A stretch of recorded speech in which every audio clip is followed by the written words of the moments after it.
Good morning, everyone. I would like to present you some data on a possible role of rhubarb-derived substances in maintaining the cardiovascular health, with a special emphasis on anti-obesity and anti-inflammatory effects.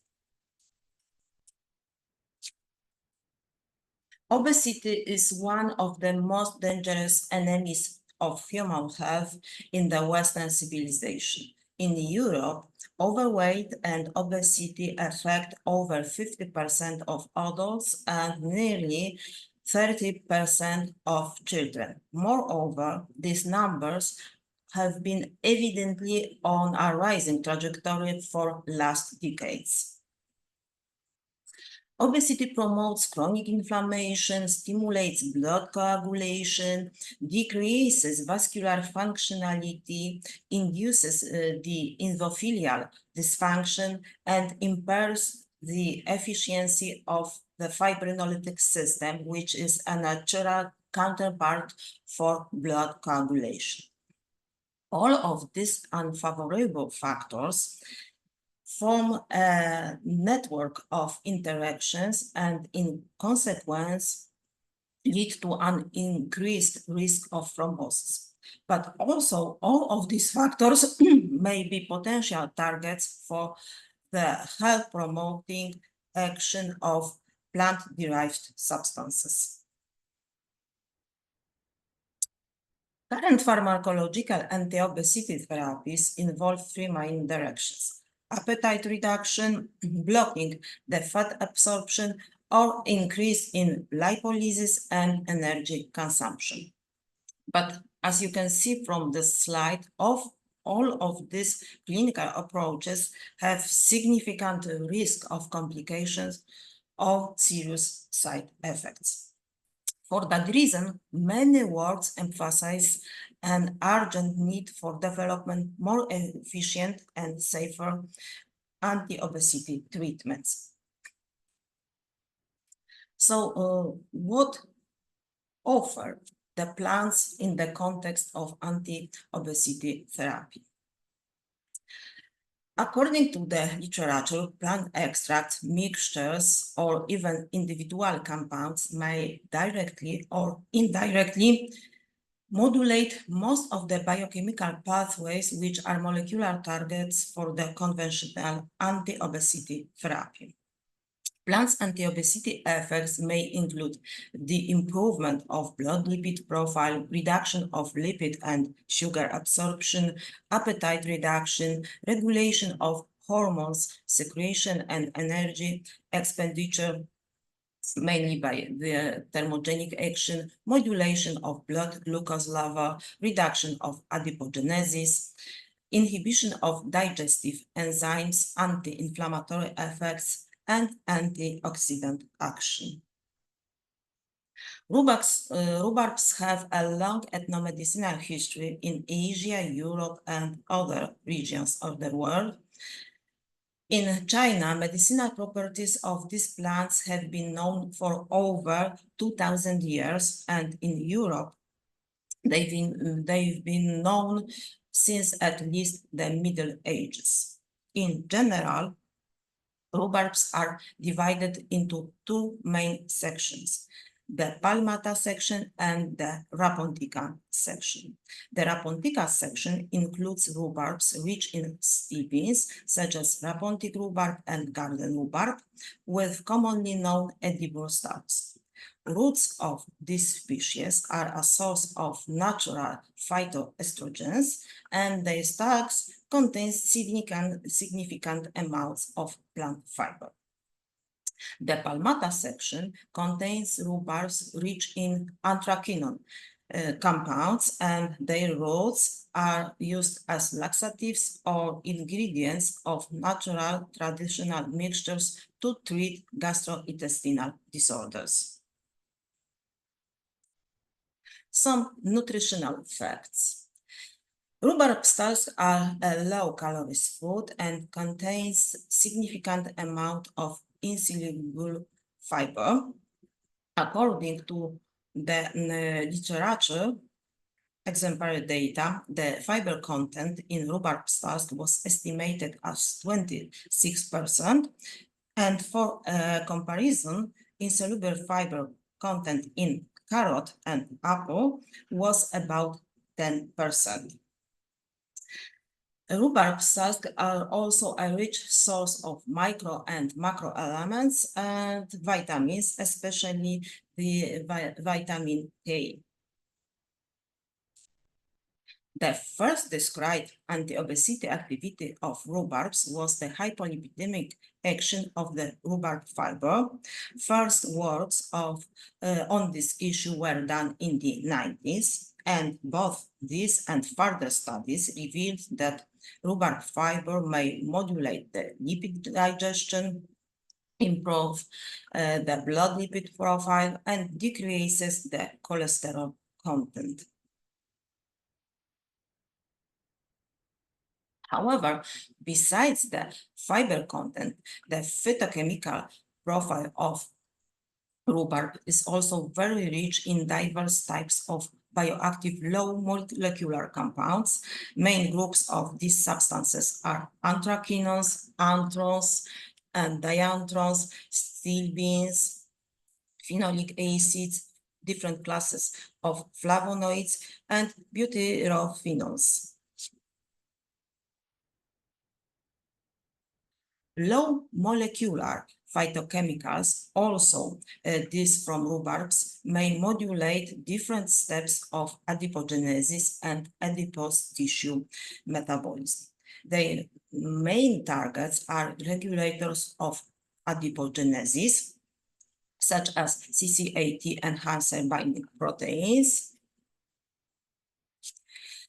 the peroxisome proliferator activated receptors, and pathways involving the AMP-activated protein kinase, which is a regulator of energy metabolism. Furthermore, many phytochemicals suppress the pro-inflammatory action of the adipose tissue.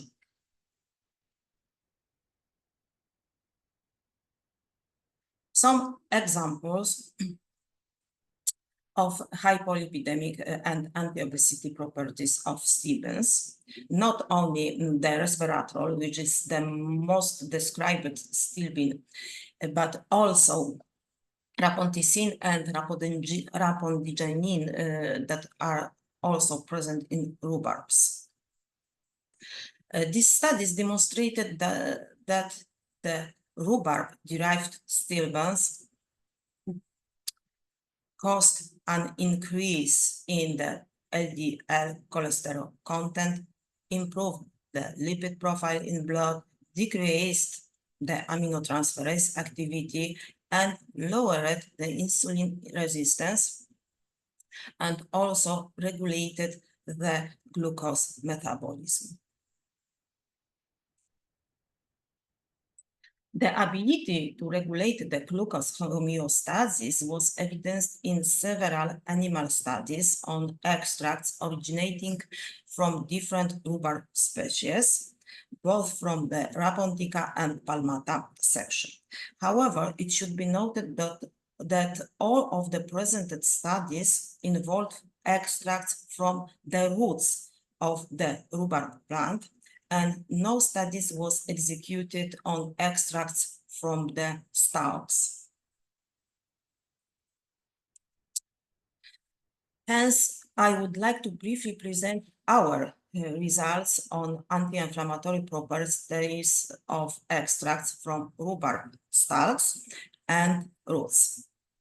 Our research area was the hemostatic system, and the slide shows a brief representation of main components of the hemostatic system, which integrates function of blood components and the vessel wall. Our studies were the first project dedicated to a comparative evaluation of both the stalk and root extracts bioactivity.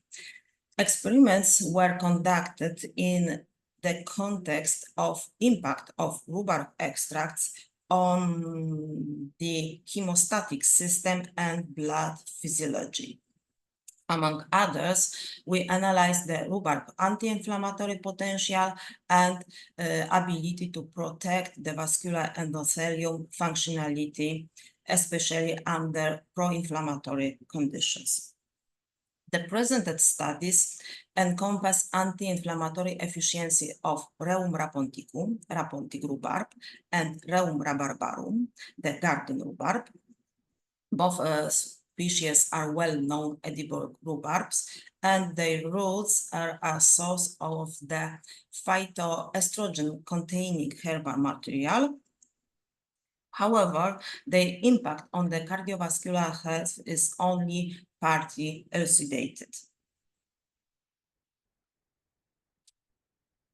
Anti-inflammatory effects of these plant extracts were evaluated at different molecular levels in diverse experimental systems reflecting the cardiovascular physiology.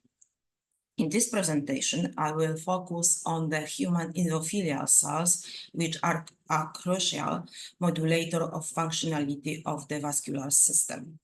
Firstly, we checked if the examined extracts were able to directly inhibit pro-inflammatory enzymes such as cyclooxygenase 2 and 5-lipoxygenase. In this step, we used human purified enzymes.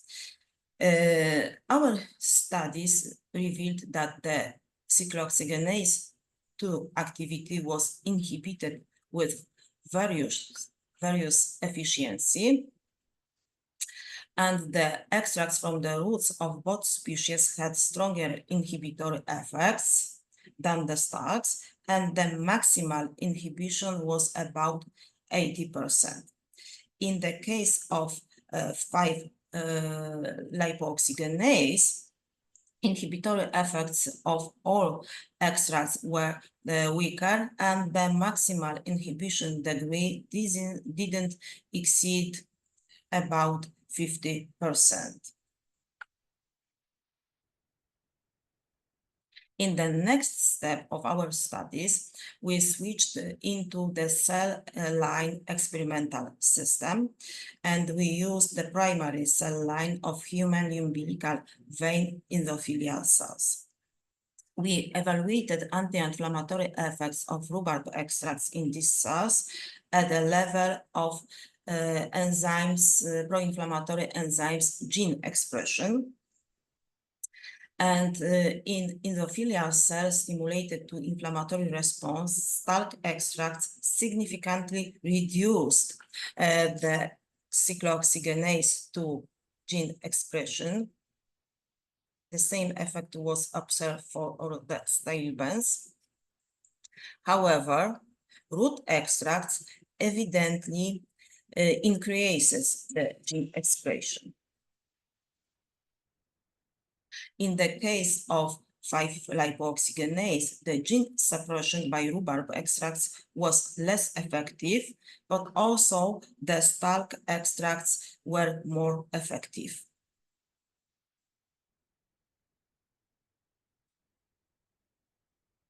We also executed the multi-cytokine profiling of endothelial cells response under inflammatory conditions to check if the extracts were able to inhibit secretion of pro-inflammatory cytokines.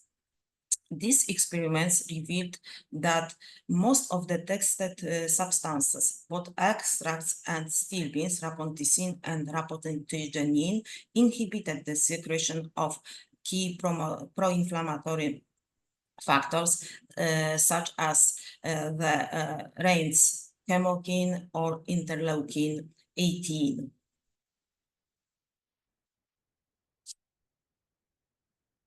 And finally, in other experimental module, we checked rhubarb effects on the endothelium monocyte interactions. The change of the anti-adhesive phenotype of endothelial cells to pro-adhesive activity plays an important role in the vascular inflammatory response, especially in this related to many metabolic diseases. root extracts and stalk extracts of both rhubarb species significantly reduced the adhesion of monocyte to endothelial cells. A similar effect was found for stilbens. And in most cases, we observe about 50% decrease in adhesion of monocytes to endothelial cells. And that's all what I wanted to present you. That was a brief extract from our studies on extracts. And I would like to show one slide more, which is an additional presentation of first results of our study on mechanism of anti-inflammatory action of rhubarb species. This is an assessment of the effects of the rhubarb extracts on the formation of inflammasomes.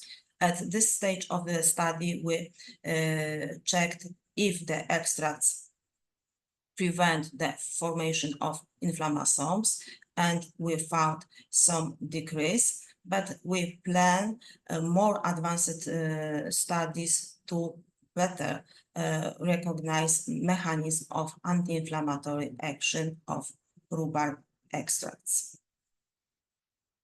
Thank you very much for your attention. Bye.